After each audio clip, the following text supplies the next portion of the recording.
Sorry, तो मैं बता रहा था कि इंटरसेप्शन सामान्यतः क्या होते हैं। देखो सामान्यतः क्या होता है कि पेरिस्टल मूवमेंट कहाँ से होता है, राइट से लेफ्ट की तरफ होते हैं, ठीक है ना, इस ओर से इस ओर की तरफ होते हैं, ठीक है ना। ये अपन ने पढ़ा था एट्रेसिया और फिस्टुला के अंदर, सॉरी मैं भूल गया था बीच में, ठीक है ना। एट्रेसिया और फिस्टुला के अंदर अपन ने पढ़ा था कि ये सामान्यतः मूवमेंट कैसे होते हैं, राइट से लेफ्ट की तरफ होते हैं, ठीक है ना। अब ये मूवमेंट होते होते अब क्या होता है, जैसे मान लो यहाँ पे रुकावट आ गई, यहाँ पे रुकावट आ गई, ठीक है। मान लो रुकावट अपन क्या मान सकते हैं, जैसे मान लो मल जम गया, ठीक है ना, कॉन्स्टिपेशन हुआ, कॉन्स्टिपेशन की वजह से यहाँ पे मल जम गया, तो ये क्या होगा, थोड़ा हार्ड हो गया।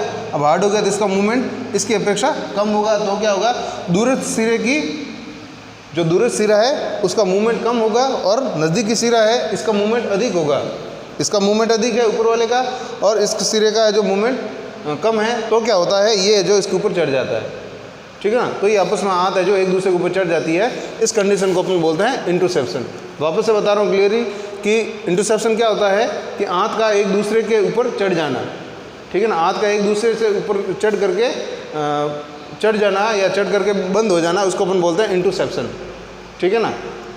क्यों होता है कि हाथों के अंदर पेरिस्टल्सिस मूवमेंट होते हैं, जिसकी वजह से नज़दीकी सिरे में अगर अधिक पेरिस्टल्सिस मूवमेंट होते हैं, ये नज़दीक सिरा है, नज़दीक सिरे के अंदर अधिक पेरिस्टल्सिस मूवमेंट होते हैं और दूरस्थ सिरे के अंदर कम होते हैं, तो इस कंडीशन में जो हाथ है जो इसके ऊपर एक दूसरे के ऊपर चढ़ जाती है, या इंटरसेप्शन की कंडीशन इसके अंदर हो सकती है, ठीक है ना।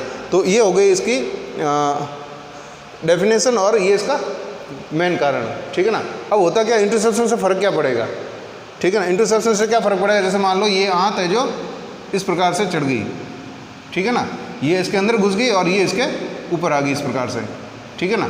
तो ये इस प्रकार से एक दूसरे के ऊपर चढ़ गई। अब क्या होगा इसके अंदर, इससे फ़र्क क्या पड़ता है कि यहाँ पे क्या होता है, हाथों के अंदर जो ब्लड की सप्लाई होती है वो यहाँ पे रुकावट होती है। जो चीज़ दब गई है, जो दब गई है वहाँ पे क्या होगा, तो ब्लड की सप्लाई जो प्रॉपर नहीं होगी, ठीक है ना। तो क्या होगा, ब्लड की सप्लाई प्रॉपर नहीं होगी तो क्या होगी, वहाँ की कोशिकाएँ डेथ होगी। तो ऑक्सीजन की कमी की वजह से या फिर ब्लड सप्लाई की कमी की वजह से किसी कोशिका की डेथ हो जाना, उसको अपन बोलते हैं नेक्रोसिस, उसको बोलते हैं अपन नेक्रोसिस बोलते हैं। तो हाथ की जो कोशिकाएं होती है जो दब गई होती है, इंटरसेप्शन की वजह से जो दब गई थी, वहाँ पे नेक्रोसिस होना शुरू हो जाता है, और वहाँ की वो कोशिकाएं मर करके वहाँ पर गैंग्रीन बन जाता है, काली काली जो हाथ बन जाती है, गैंग्रीन हो जाती है, जो क्या होती है, सड़ करके इन्फेक्शन फैलाती है और उससे दर्द भी होता है, ठीक है ना। तो ये होता है, इंटरसेप्शन से फ़र्क पड़ता है, ठीक है ना। इंटरसेप्शन से क्या होता है, इंटरसेप्शन की डेफिनेशन हो गई, इंटरसेप्शन क्यों होता है ये हो गई कि नज़दीकी सिरे पर अधिक मूवमेंट होता है, दूर सिरे पर अधिक मूवमेंट नहीं होता है या कम मूवमेंट होता है, तो इंटरसेप्शन की कंडीशन होती है। और इससे क्या होता है, जो दबा हुआ भाग होता है वहाँ पर ब्लड सप्लाई प्रॉपर नहीं हो पाती है और वहाँ पे टिश्यू का नेक्रोसिस हो जाता है, जिसकी वजह से गैंग्रीन बन जाता है और पेट दुखता है और इन्फेक्शन होता है, ठीक है ना। तो ये हो गया इंटरसेप्शन के बारे में, इसकी डेफिनेशन और इसके थोड़े कॉज के बारे में, ठीक है। अब है इटियोलॉजी। इटियोलॉजी यानी और कौन कौन से कारक हो सकते हैं जो इस इंटरसेप्शन को पैदा करे,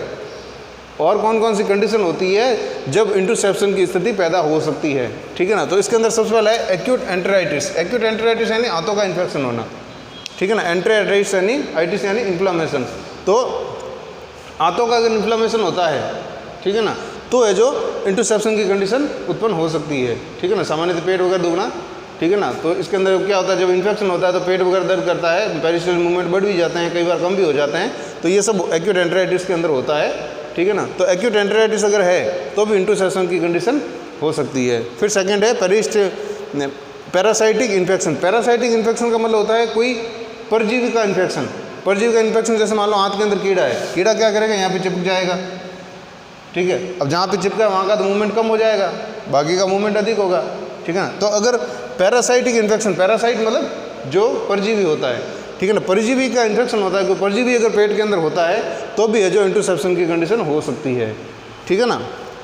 फिर है लिम्फोमा, कोई लिम्फोमा है या गांठ टाइप है तो भी है जो इंटरसेप्शन की कंडीशन हो सकती है, ठीक है। कॉन्स्टिपेशन, कॉन्स्टिपेशन यानी कब्ज हो जाना, कब्ज होती है तो भी इंटरसेप्शन की कंडीशन पैदा होती है, क्योंकि कब्ज के अंदर मल क्या होगा, यहाँ पे जम जाएगा, यहाँ जम जाएगा तो यहाँ का तो मूवमेंट कम होगा और यहाँ का मूवमेंट अधिक होगा, तो इंटरसेप्शन हो सकता है, ठीक है। फिर है foreign body injection. Foreign body injection का मतलब होता है कि कोई बाहरी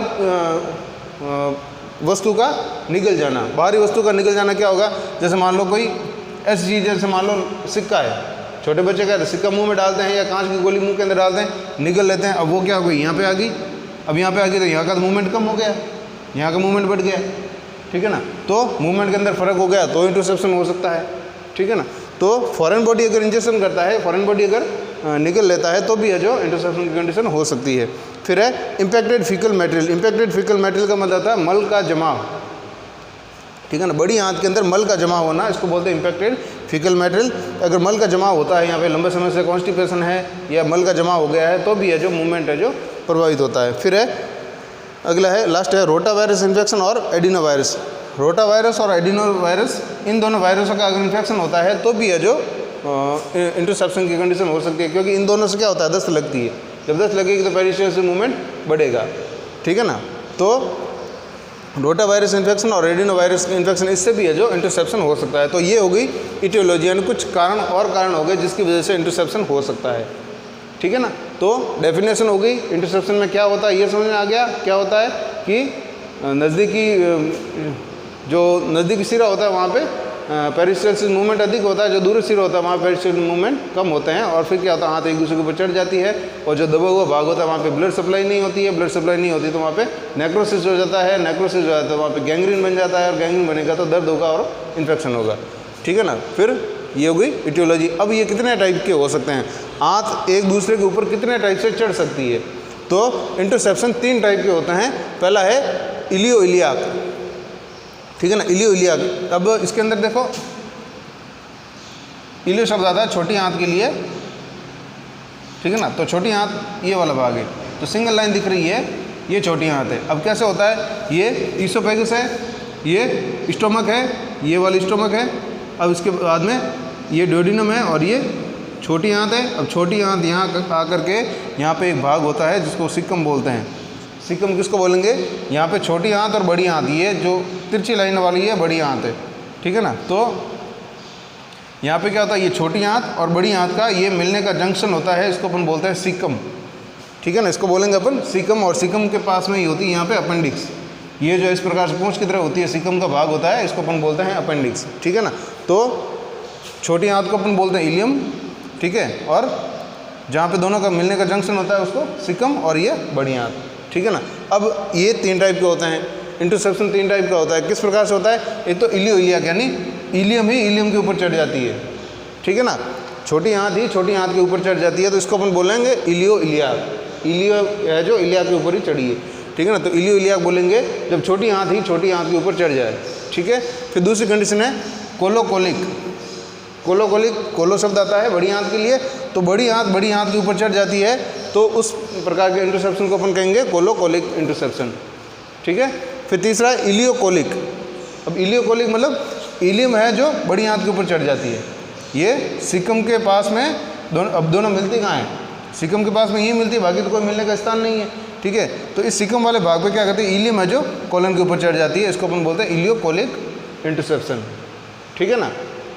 तो ये 3 टाइप के इंटरसेप्शन होते हैं, ठीक है ना। तो आज अपन ने क्या पढ़ा है, इंटरसेप्शन की डेफिनेशन, इंटरसेप्शन के अंदर क्या होता है, वही नेक्रोसिस गैंग्रीन वगैरह, ठीक है।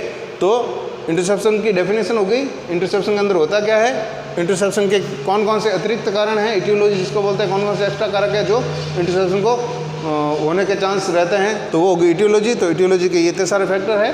और इंटरसेप्शन कितने टाइप के होते हैं, 3 टाइप के होते हैं, या तो छोटी आंत के ऊपर चढ़ जाएगी, या बड़ी आंत छोटी, या फिर बड़ी आंत के ऊपर चढ़ जाएगी, या फिर छोटी आंत है जो बड़ी आंत के ऊपर चढ़ जाएगी। तो इलियो इलियाक, कोलिक और इलियोकोलिक, ये 3 टाइप के है जो इंटरसेप्शन है। तो आज के टॉपिक में अपन इतना ही पढ़ेंगे। कल पढ़ेंगे अपन इनके साइन एंड सिम्टम के बारे में और इसके मैनेजमेंट के बारे में, ठीक है। Thank you.